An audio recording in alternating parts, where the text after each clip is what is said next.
Typically, when you hear the word bacteria, we don't generally associate it with anything positive. We're meant to fear bacteria, so we clean our hands, our bodies, and our homes excessively to get rid of it. But some of the bacteria living within your body, specifically within your gut, is not only good, it's vital for maintaining good digestive health. The bacteria we're referring to, of course, is none other than probiotics, which you've probably heard a lot about over the past couple of years. Probiotics are live microorganisms and usually take the form of bacteria or yeasts. When consumed in the proper amounts, your body can reap tremendous benefits from these friendly microorganisms, especially within your digestive system. If you're looking for ways to regulate and maintain your gut health and improve your digestion, you're going to want to keep watching. In the past decade, there's been a big push to include probiotics in our daily health routines. Experts have carefully studied this trend, and it's clear why. In 2021 alone, people spent a whopping $130 million on products for digestive health, which includes foods and supplements.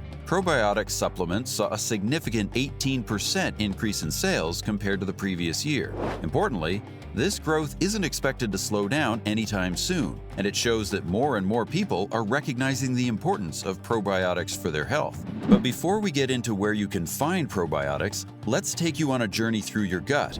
Your gut, which is really your gastrointestinal tract, consists of a series of organs that span from your mouth to the anus. Along the way, you'll find the esophagus, the stomach, small and large intestines, and other hollow organs. Within the GI tract, you'll find a lively microbiome of bacteria, archaea, and eukarya, which is known as the gut microbiota, and contains an incredible amount of bacterial cells. It was only very recently that doctors and researchers began to understand just how complex this system really functions within the body. But you may wonder, what exactly does it mean to have a healthy gut? It actually refers to the levels of good versus bad bacteria found within your gut. And quite simply, if you have more good bacteria than bad, then you have a healthy gut. The more good bacteria you have within your gut, the less inflammation you'll experience and the less likely you'll be to suffer from obesity. In fact, bad gut bacteria can be the result of eating the wrong foods, especially foods that have been overly processed. Now let's get into what it feels like to have a healthy gut and when it doesn't feel like it.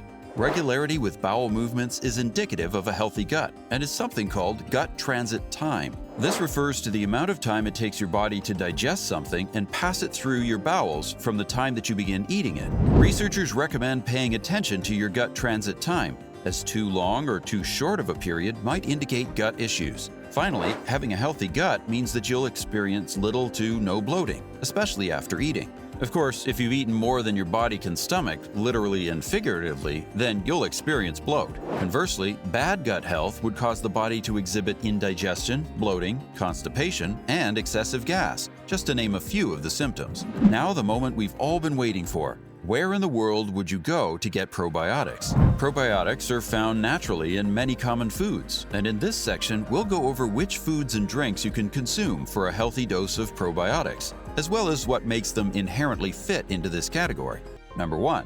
Yogurt. The first and most notable is yogurt. Yogurt is made when milk is more acidic and fermented by adding various strains of bacteria, such as Lactobacillus bulgaricus and Streptococcus thermophilus. The fermentation process thus provides yogurt its thicker consistency and slightly sour taste. Within this same family, we have kefir, which is a fermented milk drink that is similar to yogurt, yet it contains many more forms of the bacterium Lactobacillus, which is responsible for the creation of lactic acid when carbohydrates are fermented. In a 2004 paper titled Yogurt and Gut Function, published in the American Journal of Clinical Nutrition, it was confirmed that lactic acid-producing bacteria, such as those found in yogurts, showed promising health benefits for certain gastrointestinal conditions, including lactose intolerance, constipation, diarrheal diseases, colon cancer, inflammatory bowel disease, Helicobacter pylori infection, and allergies. Studies have suggested that probiotics might also aid in discomfort associated with various digestive issues, such as colic,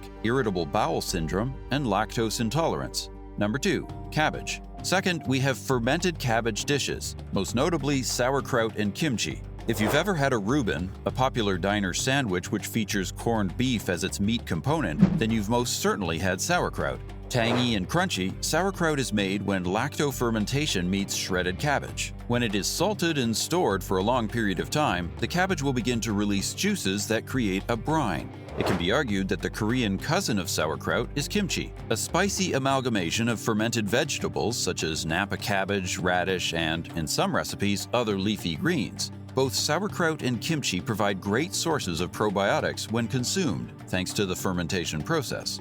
Number 3. Kombucha, a drink that has positively swept the health food and wellness market in recent years. While you can certainly make your own kombucha, it's much easier to buy it, and it's available in many grocery stores and health food chains alike. Kombucha is made by sweetening and fermenting black tea, a process that lends itself not only to its fizzy consistency, but to its unmistakable sweet and sour taste. If you feel like natural education has helped you to fill your shopping list with more probiotic foods, consider subscribing to get more content like this in the future. Number 4. Supplements. Of course, probiotics can also be found in supplement form. Recommended daily amounts of probiotics are measured by CFUs, or colony-forming units. Studies have shown that 1 billion to 10 billion CFUs per day is a safe amount, but it is advised that you begin ingesting a lower amount and work your way up from there. Kefir, for instance, contains anywhere between 15 and 20 CFUs per cup. Just to give you a baseline, always check the labels of your probiotic foods and supplements to be sure how much you are ingesting,